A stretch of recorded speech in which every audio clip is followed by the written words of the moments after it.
usa óculos ou lentes sabe a dificuldade e o desconforto que gera, não é isso? Mas a tecnologia já está mais do que avançada e nós temos a solução. Quem vai nos explicar melhor para a gente é o oftalmologista, Dr. Vinícius Amingani. Muito prazer, doutor. Seja bem-vindo ao Ver Mais. Prazer é meu, muito obrigado pelo convite. Obrigada, doutor. É uma honra estar aqui hoje. Que bom. Doutor Vinícius, primeiramente, em que caso a cirurgia laser é indicada? Os principais casos indicados são os pacientes, primeiramente, acima de 18 anos de idade. A gente pode dizer hoje, com o avanço tecnológico, que a partir de 18 anos, quase todos os pacientes que têm algum grau podem ser submetidos à cirurgia, certo? Esse é o primeiro ponto. Hipermetropia, astigmatismo, miopia são já graus corrigidos há mais de 10 anos. Eu diria que há quase 20 anos, na verdade. E, mais recentemente, nós começamos a tratar também a presbiopia, que é o problema de perto, fazendo técnicas alternativas de visão para quem tem o problema de perto também. É feito uma série de exames e através desse exame é possível verificar se a pessoa pode ou não fazer cirurgia? Exatamente. A gente tem exames que vão avaliar a curvatura, a espessura de córnea, qual é o grau do paciente, mas em geral, mesmo hoje, para pessoas que têm córneas finas, que no passado não conseguiam operar, hoje nós conseguimos operar uma boa parte desses pacientes. Então hoje as contraindicações são cada vez menores. Certo. Doutor, existem duas técnicas da cirurgia laser, né, que eu queria que o senhor explicasse um pouquinho elas. O Thiago pode aproximar aqui também a ilustração para a gente entender melhor. A técnica que foi desenvolvida primeiramente se chama PRK e hoje é usada em torno de 15 a 20% dos casos. É uma técnica no qual o laser é aplicado só na superfície da córnea, então não existe nenhum tipo de incisão na córnea, simplesmente anestesia com colírio e aplicação do laser. E existe uma segunda técnica que se chama de LASIK, que é a técnica utilizada em 80% dos casos, porque ela permite uma recuperação visual mais rápida do que o PRK. Apesar de que no LASIK nós fazemos um corte microscópico na córnea de 130 micrômetros de espessura. E este corte agora pode ser realizado com laser, certo? No passado, ele só tinha disponível a utilização de um aparelhinho que tinha uma lâmina interna. E hoje, o Hospital de Olhos comprou um aparelho que faz o cortezinho a laser, além do tratamento a laser que já era disponível aqui há mais de 15 anos. Então a tecnologia se transformou numa cirurgia totalmente a laser, sem mais uso de lâminas para quem quiser. Não que as lâminas não sejam boas, sim, ainda são cirurgias muito boas e muito modernas, equipamentos de alta precisão, mas o laser ele é ainda um pouco mais preciso.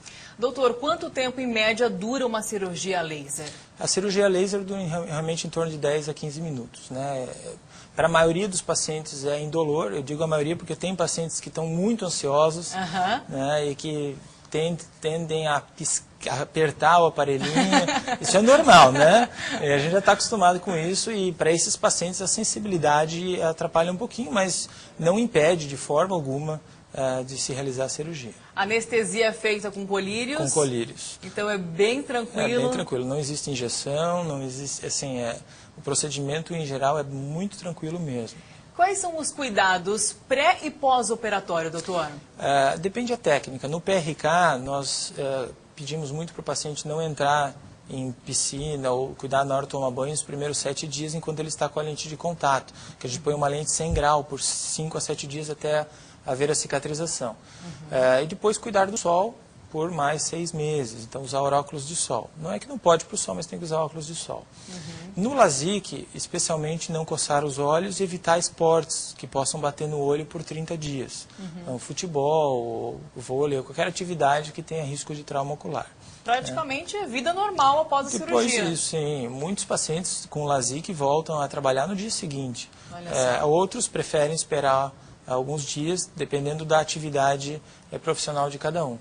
Mas o índice de pacientes que deixam de usar óculos após a cirurgia é muito alto, né? É muito alto. A gente tem levantamentos de praticamente 98% de sucesso, sem precisar de nenhum ajuste em 98% dos casos.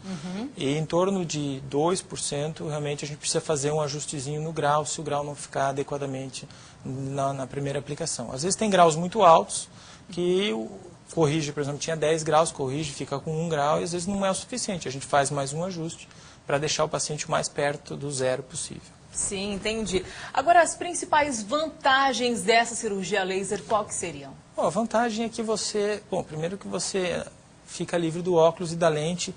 Eu vou dizer, tem pacientes, principalmente os acima de 40 anos, que têm problemas de perto, que podem precisar, às vezes, de um óculos para ler, para ajudar, não para tudo, mas letras menores. Alguns usam óculos que dirigem muito na estrada, às vezes para dirigir à noite, pode sentir um pouquinho de deficiência. Mas a cirurgia, em geral, ela diminui muito a dependência do óculos para quase todos os pacientes que operam, certo? Então, eles conseguem ter uma vida, acordar, cadê meu óculos? Não precisa mais sair correndo atrás. Ah, saí de casa e esqueci meu óculos. Acontece muito. Ah, vou pôr minha lente. Pô, mas meu olho está irritado, certo? Então, é um conforto que a tecnologia proporciona aí para uma grande parte dos pacientes, né? Agora, em relação ao custo, os planos de saúde atualmente eles cobrem esse tipo de cirurgia? Os planos têm coberto, eu diria assim, a maioria dos planos tem coberto uma boa parte dos graus hoje.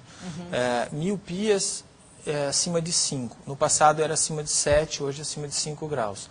A hipermetropia é em torno de 1 até 6 graus normalmente a cobertura. Claro que isso é a questão burocrática, que não é todo plano e nem todo paciente que vai conseguir a cobertura, mas em geral a maioria tem tido um sucesso nesse sentido. E se o plano não cobrir, a faixa de preço fica... Hoje está em torno de 2.200 para cada olho, né? E doutor, essa cirurgia laser, existe risco? Todos têm aquela coisa, vai mexer com a visão, fica meio... E é aquela coisa que os médicos gostam, e a gente fala também, porque é um exemplo muito fácil de entender. Né? Eu digo, se o senhor me perguntar se tem risco atravessar a rua, eu vou dizer... Bom, risco tem, né? Mas não é por isso que eu deixo de atravessá-la. Então, a cirurgia é muito parecida. Quer dizer, risco tem, tudo tem risco.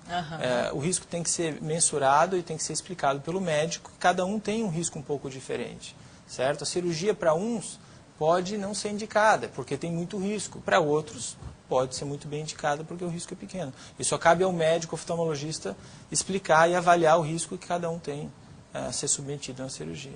Um paciente, por exemplo, acima de 40 anos de idade que vai fazer a cirurgia, ele vai ter eficácia também nesse procedimento? Isso é um conceito que no passado falava, mas eu tenho mais de 40, não posso fazer. Na verdade, as técnicas melhoraram e a gente consegue hoje compensar grande parte da deficiência da visão de perto para esses pacientes. Mas eu tenho 60 anos, posso? Bom, se não tiver catarata e não tiver outras doenças que contraindiquem a cirurgia, normalmente pode sim, certo? E isso trouxe a liberdade dos óculos de pessoas que estavam dependentes de óculos de perto há 20 anos, às vezes. Nossa. E hoje conseguem fazer boa parte das atividades ou todas as atividades de perto sem óculos. Olha só. Aí tem gente, mas eu operei e ainda preciso de óculos para ler algumas coisas. Bom, pode acontecer. Então, não é que é 100% livre do óculos para todo mundo. Tem mas pessoas... importante que resolve muito. E a liberdade é muito grande, né? É verdade. Então, aquela dependência diminui muito, sem dúvida. Né? Que bom. Muito obrigada pela sua participação, doutor Vinícius Aminganem, e volte mais vezes aqui ao Ver Mais. Obrigado a vocês, viu? Obrigado. Obrigada. Gente, o seu Ver Mais está ficando por aqui. Muitíssimo obrigada pelo carinho da sua audiência. Amanhã vamos falar sobre depressão pós-parto. Você não pode perder, eu te espero. Até lá. Tchau, tchau.